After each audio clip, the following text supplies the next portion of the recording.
All right, hey, welcome back to the Loaded Radio podcast, and it's Scott Penfold here with you, and this is the show that brings you the biggest names in hard rock and heavy metal, and great to be back here for another week. This week, we're turning up the intensity with a double dose of incredible talent. First up, we've got Jonny Hawkins, the frontman for a 3-time Grammy-nominated band Nothing More. Their brand new album, Carnal, drops on June 28th, and it's packed with 15 tracks of their most focused, adventurous, and intense music yet. Okay, we'll be diving deep into Carnal, including their current chart-topping single, If It Doesn't Hurt, and getting the inside scoop on the creative process behind the new album, and essentially find out what's going on with the band. That's not all. In the second portion of the show, we'll be joined by Jon Elmaleh. From the high-octane Canadian band NAPOLEON, they're known for their explosive live shows that leave audiences breathless.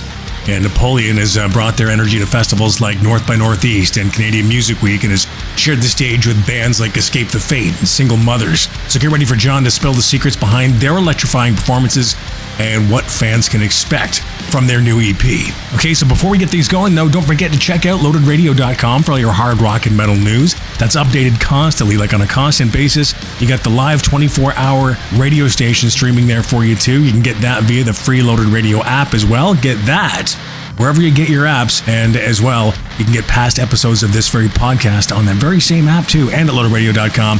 So check them both out if you dig, okay? No cost, completely free. The price is right.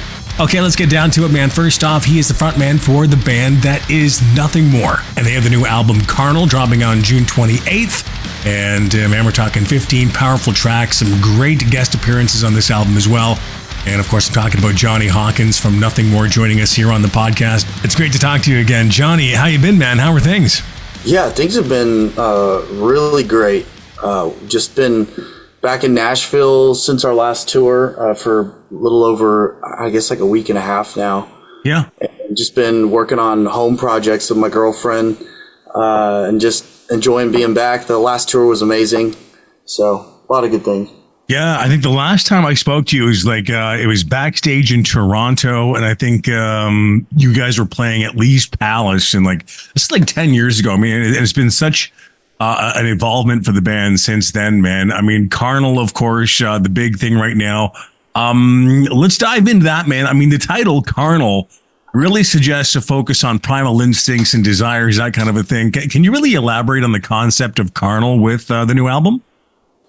Yeah. Basically the last album was Spirits, and the whole concept with that album was kind of centered around a meta personality test that I developed over 2 years, where you can take a test at spiritstest.com and see which spirit type you are of 8 different types.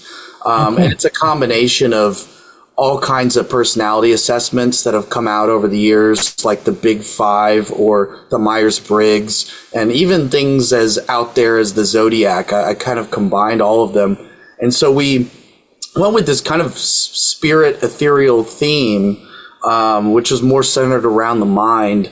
And then we're doing kind of a trilogy set of albums, starting with Spirits. And the second one in this trilogy is Carnal. And so we focused more on kind of the animalistic part of our nature, just the more down-to-earth human nature side of things, and made that kind of the theme that we built a lot of the songs and a lot of the interludes with Alan Watts, the speaker that we have on our albums. We built it all around that. Now, looking back to Spirits, would you say that there has been a difference, or there is a significant difference in the sound? Is there an evolution in the sound with the band? Can we expect something different in the way that Nothing More is presented with Carnal? Yes. We worked with a new producer on this album. Yeah. His name is Wizard Blood. Drew Fulk is his real name. That's his, producer name. And he, amazing guy. We clicked as soon as we got on like a Zoom with him just to meet him. And we knew immediately this was the guy, because he just seemed to have the right kind of a neutral, unbiased energy. Because all of us in the band are very opinionated and very hard-headed. And sure. So to have someone like that who is really good at listening to everyone and getting it to flow in the right direction, was a good thing, because we found that we self-produced, and I also was kind of the head of the production for the last few albums, and I just kept running into problems. It's very hard to produce your own band because everyone views you as one of them, one of the team, and so your opinion's kind of just one of four. And you kind of get in these stalemates a lot of times, whereas when you have someone kind of outside of the group weighing in, everyone feels a little less defensive, or they feel that the opinion is more unbiased. So it just kind of flows better. So bringing in an outside producer really did change a lot of things for us. It sped up the process, and it also allowed me to relax a little bit and not have to wear two hats all the time. And it ended up being, I think as a result, we kind of leaned into our heavier side on a lot of the songs, kind of like you hear in our first kind of breakout single, This Is the Time, back in 2014. We wanted to touch on some of those notes and kind of return to our roots.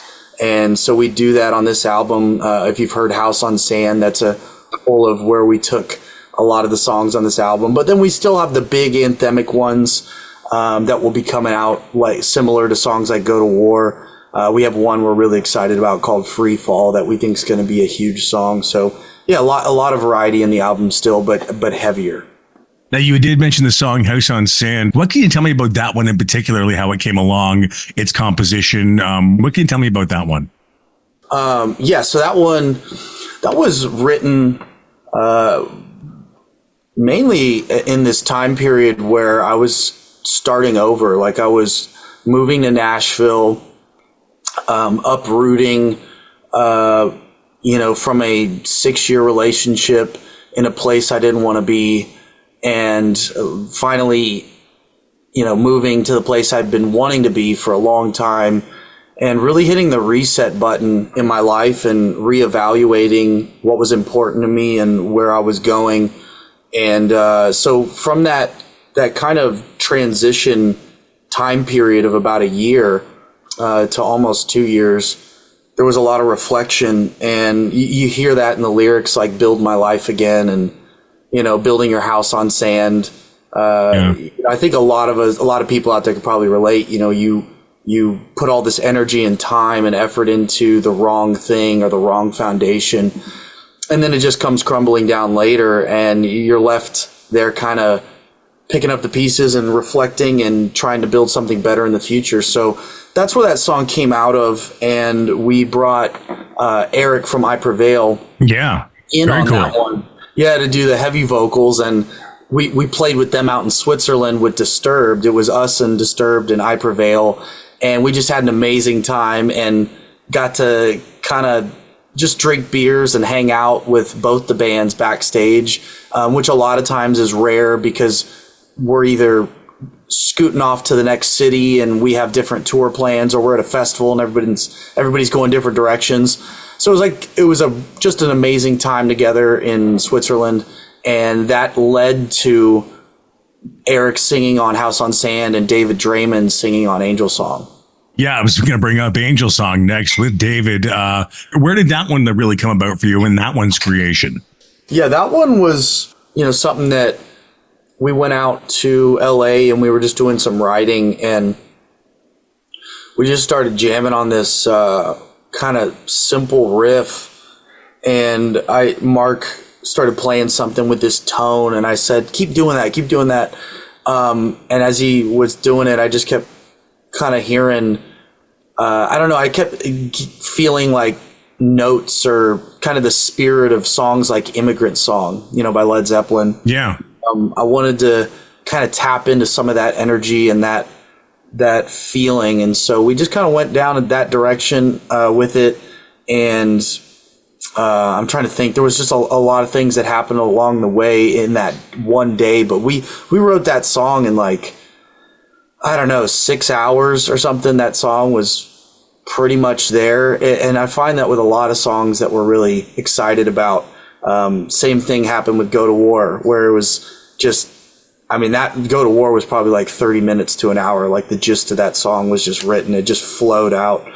So that was another cool experience with Angel Song. And I did bring up as well a track that has been over a bit now, but it's still a song that I love, That Doesn't Hurt. Tell me about that track. Yeah.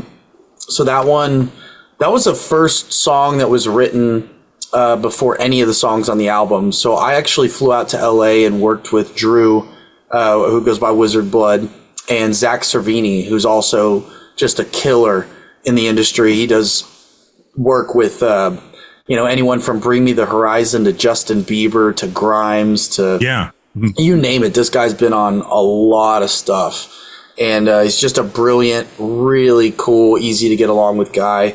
And so I just flew out there, and it was the first time I'd ever worked on something by myself without the band, with other people. I've worked on plenty of songs on my own and then brought them to the band, and we worked on them together. But this was kind of an experiment. And at that time, it was that, that time period when I was really considering my future and what was going on. And I knew I was approaching a fork in the road and I needed to make a choice. And, like I had mentioned on House on Sand, it was at the end of kind of a 6-year relationship that the last few years of it were quite toxic and things I'd never really experienced, just never been in situations that relationship brought, or been around people that it brought into my life that I really didn't like. So it made me reflect and just kind of write something, hopefully in a way that would connect with people who I know a lot of people have been in that situation. They just, where they're in a toxic situation and kind of a fragmented romance, if you will, or something that's just going bad. And, definitely. That's where that song was written out of. And when I went to LA, it just flowed out. It was one of those songs that just came out very quick, and we were moving at the speed of light. And in a few hours, that song was pretty much done, and kind of what you hear today. And then brought the band in later, and they kind of put their spin on the musical side. And that one I've been sitting on for so long. It's been like 2 years, and I was just waiting for that song to come out. So I'm so happy it's finally out there now. Of course, being in a toxic situation, I know even myself, I've been in toxic relationships. It's something that I think that many people have gone through, and it does leave such an imprint on you. And sometimes it takes quite a while to get through that. Do you find that this album was a great way to cope with that? Does it sort of go part and parcel on, I guess, controversy or what was brought up last year with you? Like, do you think this was a good way of coping with that? Yeah, absolutely. I mean, all of our music has been, a form of a cathartic exercise, if you will, because we write from a life inspired point of view. It's always just kind of pretty personal and based on things we've experienced.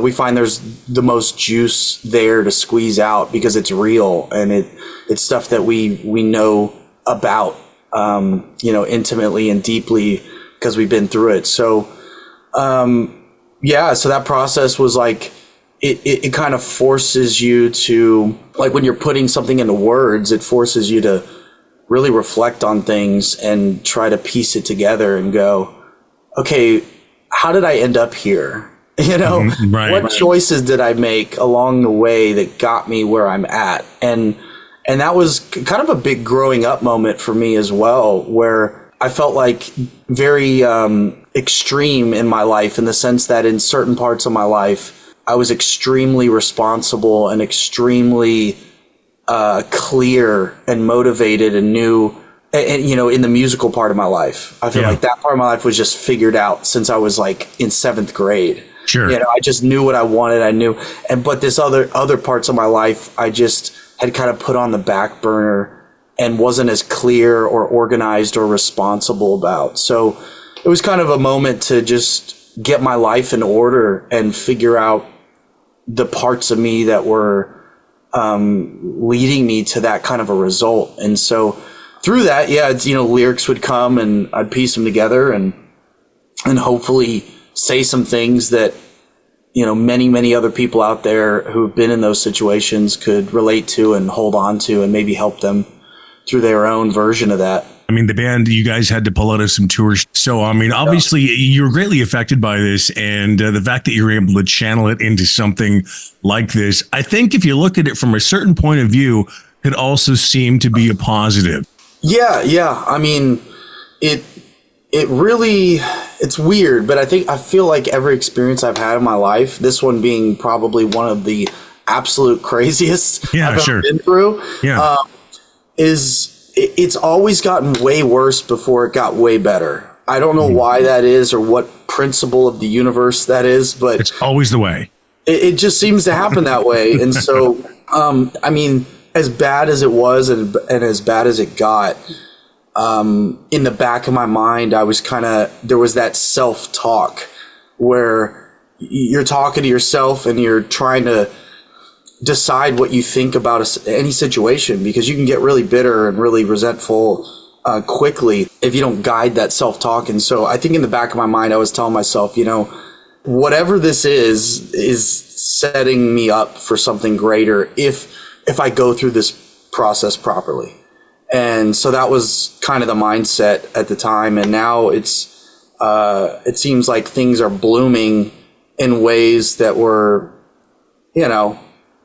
much better than before. So I think you're right. In a way, it was a positive at the end of it. But yeah, it definitely wasn't fun. But you got to go through hell first to get there, right? Exactly. To me, from what I'm hearing, not just from the songs, but even just from our conversation, I mean, this sounds like it could be, in fact, one of the most personal albums. Yeah, I mean, I think all of them are very personal.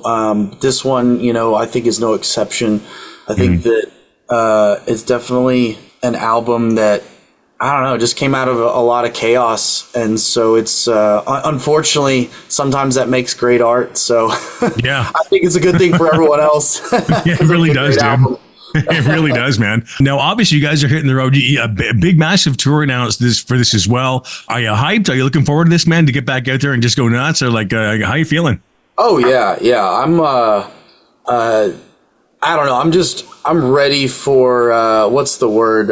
It's like a feeling of redemption. Whenever I have like a bad show or something, it's like the next show is my best show ever because I'm just kind of pissed off that it went so bad. And so it's kind of that feeling, like going back out and touring now. It's like, I want redemption and I want to get back out there and take it back. So definitely highly motivated, laser focused, and super excited, and the shows are getting better and better and crowds are growing, so things are going well. And I've seen you guys so many times live too, and the progression of you as a frontman has been something stupendous. And I got to say, man, I think that out of all the rock acts that I've seen, or the hard rock acts, metal acts, whatever you want to call them, your progression as a frontman has been there's been such growth and incredible energy that has come out of your performances, man. And I swear to you, I'm not just telling you this. Do you feel that that's something that has been happening with you as well? Are you feeling like more and more comfortable, or what's happening with you as a frontman?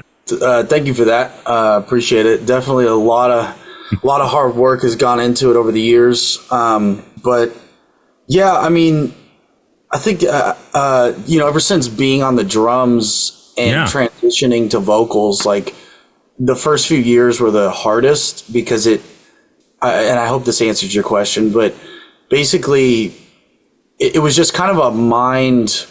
It was a mind fuck at first. It was just such a different role, such a different energy that I needed to lean into to do that job.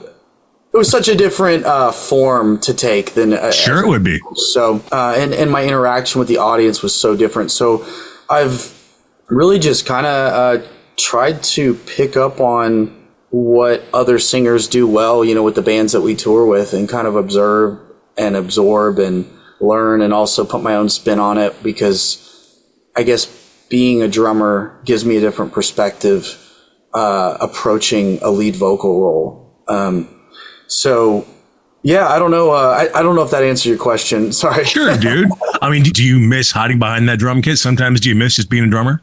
Oh yeah. I mean, I think the payoff of being a singer is much bigger, but the bad days are much worse. Yeah, I can imagine. It's just way more dynamic. You know, as a drummer, I could be hungover or sick or not feeling great that day, and I could just get through the set, and nobody would know the difference. But as a singer, any energy shift like that, people just notice because they're staring at you. You know. Yeah. I remember you telling me about, I guess, about 10 years ago backstage, you used to have a terrible voice, a terrible singing voice, you told me. And it has developed so tremendously. Like, what have you done to, to do that? I've always thought your voice was incredible, but I remember you specifically telling me that your voice sucked. But what have you done? Like, what have you done to do what you've done with your voice? Yeah, no, it really wasn't good. I could do one or two things good, like naturally, but then I had to train the rest of my voice and kind of learn how it would act in different ranges. Yeah. But really, the biggest thing was just trial by fire and consistency. I mean, just literally booking shows and showing up and doing it. And you'd be amazed how fast you can learn something when you have to step out on stage and people are just sitting there judging you, you know? Yeah. You really speed up your progress because it's like your feet are to the fire. It's not just like practicing in your room. So I think me transitioning into singing while we were touring sped it up because I wasn't just trying it. I had to do it. You know, I had to figure it out. And that kind of necessity just facilitated a fast learning curve. And, also just being around the guys in my band kind of giving me feedback. I was constantly probing, like, did that sound good? Or should I try it like this? And I just make 3 different sounds. And they'd be like, ooh, that one's kind of cool. And so I was just always, searching for feedback and just refining that way over the years. Now, getting back to Carnal, you had mentioned that it's the second of a trilogy. Is there anything you can tell us about the third act of this trilogy at this point yet? I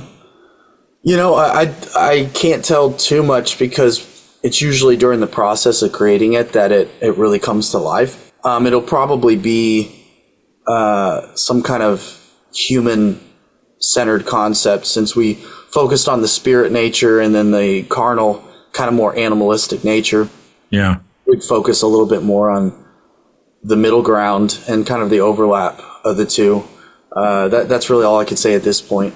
Just for you personally, Jonny, who you listening to these days, man? Who are you digging? Man, I'm listening to a lot of stuff. Let me pull up my phone here because I listen to so much stuff that it'll blur in my mind. Yeah. Okay. So the new Silent Planet album. Oh, cool. That really heavy, but really cool sounds throughout it. We just got off tour with Wage War, so I've been jamming their new music. Really good gym music if you're working out because it's just really heavy and motivating. Totally. The new Starset song I've been jamming a lot. The Brave New World. Also a band from the 90s called Mother Mother. It's like a 90s alternative band. They've kind of had a resurgence, which is real interesting when you see these bands that they have some soundbite or something take off on TikTok and then like all these kids just start liking this band and it's like an old band. Yeah. And that's even how I found out about them. I didn't even know years ago. So that was kind of interesting. Northlane, I've been jamming them a lot lately. Northlane's a great band. I'm a big fan too. Yeah. And then one other one, we just toured with them over in Europe, a band called Vukovi. It's a female-fronted rock kind of project out of Scotland. They're really great melodies. Check them out for sure, Vukovi. Jonny, thanks so much for joining me on the show today. Really do appreciate this so much, man. And I'm going to be there at the tour. I've got my tickets. I'm going to be there. So I'm hyped to see what you guys are going to be bringing, man. It's going to be badass. Awesome. All right, man. Well, we'll see you out there and come say hi. Certainly will. All the best to you, pal. All right, brother. Thank you so much. All right, that was Jonny Hawkins from Nothing More. And don't forget, Carnal drops on June 28th. 15 tracks of some seriously focused, high energy and heavy stuff courtesy of the band that is Nothing More. We still got one more interview to take care of here, man. Yes, I'm not going anywhere yet. I'm now being joined by Jon Elmaleh. He is the frontman for the high-octane Canadian band NAPOLEON, known for their explosive live shows. Now, their latest EP was produced by Scott Middleton, formerly of Cancer Bats. It's called Dear God, and it's out now. These guys are a serious Up and coming band, man. Pretty heavy too. So joining us right now on the podcast is the front man for that band, and that is Jon Elmaleh right here on the podcast. How you doing, man? Good, thank you. How are you? Good. Thanks for taking the time to talk to us today. Do appreciate that. Thanks for having me. Stoked to be here. You know what? Before we get into the new stuff like Dear God, and we get into some of the songs, since early 2020, you guys have been managed by Scott Middleton, formerly Cancer Bats, which I think is so rad, man, because I'm a big fan of them as well. How did you guys get involved with Scott initially? Like, how did that relationship develop?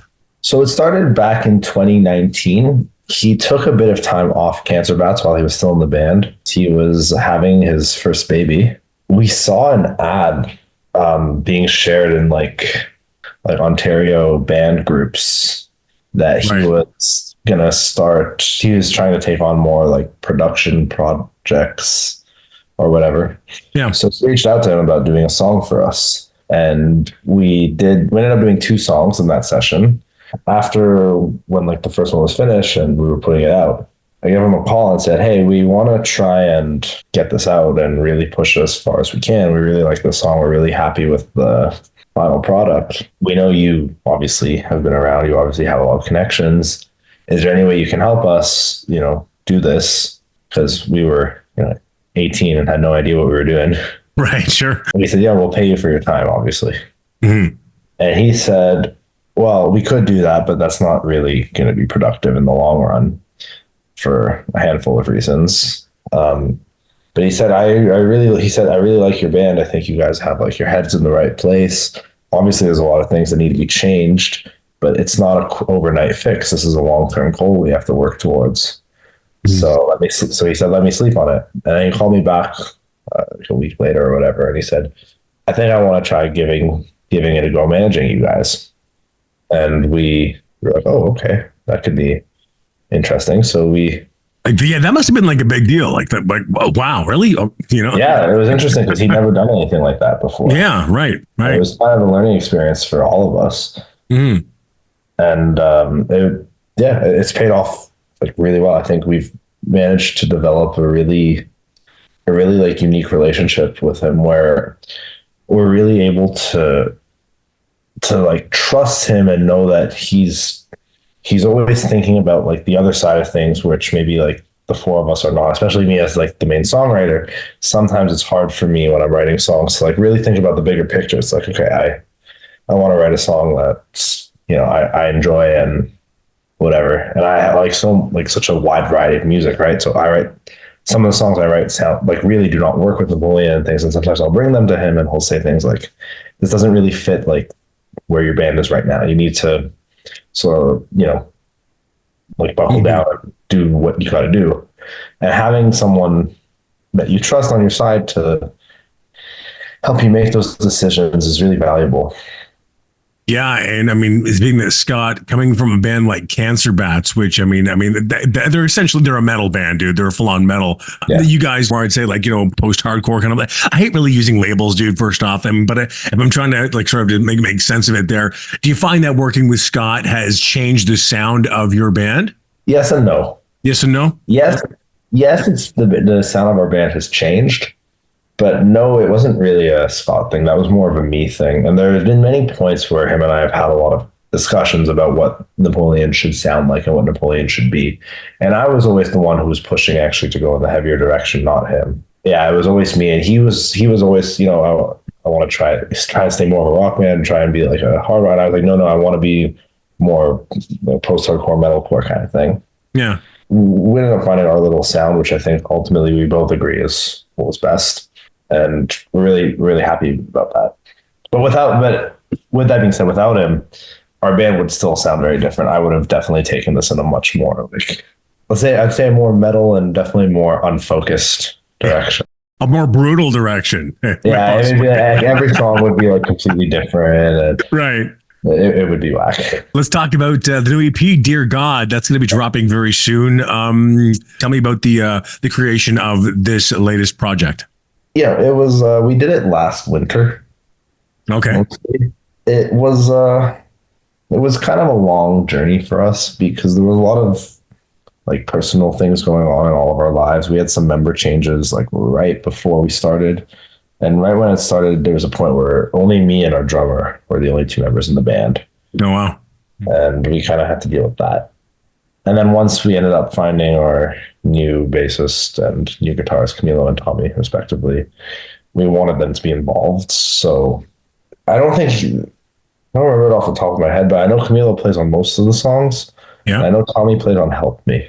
We wanted them to like get involved too, right? So like, yeah, that was part of like the whole process for us. And then there was a lot of points where we were like changing lyrics and stuff. So it took a long time to get it out, but I'm happy that we waited because I'm really happy with the way it came out in the end. What about Heartless, like that in particular? Like, is that the track that you just sort of brought it on your own, or was it a collective? Like, what about that one there?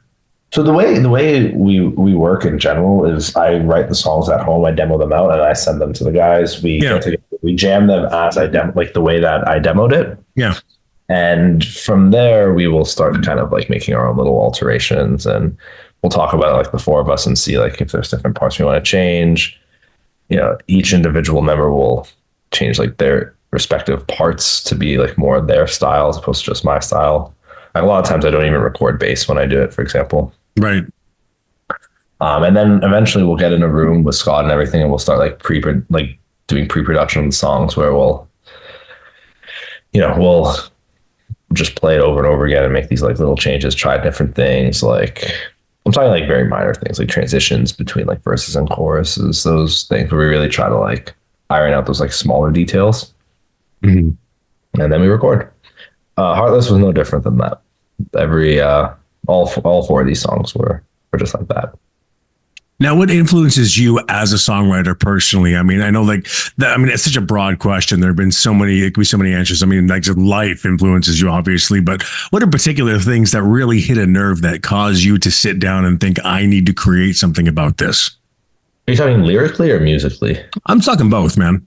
Lyrically, it's tough to say because from a lyrical standpoint, up until this release, I never really put that much effort or thought into the lyrics. This is definitely like more of a new thing for me as a songwriter, like having like these tying themes and really like trying to make everything connect nicely. Yeah. And like songs that like really stand for something and have like a lot of meaning. That's a newer thing for us. Right. Musically, it's tough to say. Well, usually for me, what it is, and I know this sounds kind of weird, but I'll like hear a song and I'll think, wow, like I really like the whole like essence of the song. Like I like the way the beat goes. I like the vibe of like the guitar riffs or whatever. I wish Napoleon would have a song like that. And then I'll be like, well, why don't I make Napoleon have a song like that? Right. And then I'll usually start by like trying to figure out how to play the song by myself and then like screwing it up like monumentally. And then, I'll try to like make it my own kind of thing and try to make it fit. And it really comes down to just a lot of like, oh, I like this vibe. I wish I could put that in a song. Or I like this vibe, but I don't like this part of it. I'd rather like have like a part from like this other song, and I mash them together. I have my own thing. That's really what it is. Now, for you as a band, I mean, I think a lot of people who are hearing this interview right now, whether it be on radio or online, who have not heard of you, never experienced you as a live band, what song would you say this is the gateway song you need to hear to enter into what Napoleon is? What would you suggest? I'm inclined to say Heartless. I think it kind of encompasses a lot of the different things that we do. Because it's a great song, dude. It's a very nice song. Okay, yeah. I would say like my favorite song that we have is Help Me, but I think Heartless is more of a standard like Napoleon track. It's like you got those fast, screamy like verses, like the really catchy chorus, a good bridge on it too. I think that's more of like the ethos of what our band is. If not that, maybe our 2021 single Full Size Problem, or 2022, sorry. Jon, it's been awesome talking to you, dude, and best of luck with the Dear God EP as well. I think you guys sound killer. You're a lot of fun live, and yeah, man. Again, best of luck, and enjoy those small shows at those small venues because those are some cool fucking experiences, man. They really are. Agreed. Very stoked. All the best to you, man. Take care, man. All right, that's Jon from the band Napoleon. Check out the new EP. It's called Dear God. It's some seriously cool and crunchy stuff, man. Anyways, it is Scott Penfold saying, all right, I'll talk to you again next week. Okay, it's been fun as always. And don't forget to check out loadedradio.com to keep in touch with us. And don't forget to check out our live 24-hour radio station that is Loaded Radio, okay? I'm Scott Penfold, and we'll talk to you then on an all-new edition of the Loaded Radio podcast. Take care. Loaded Radio.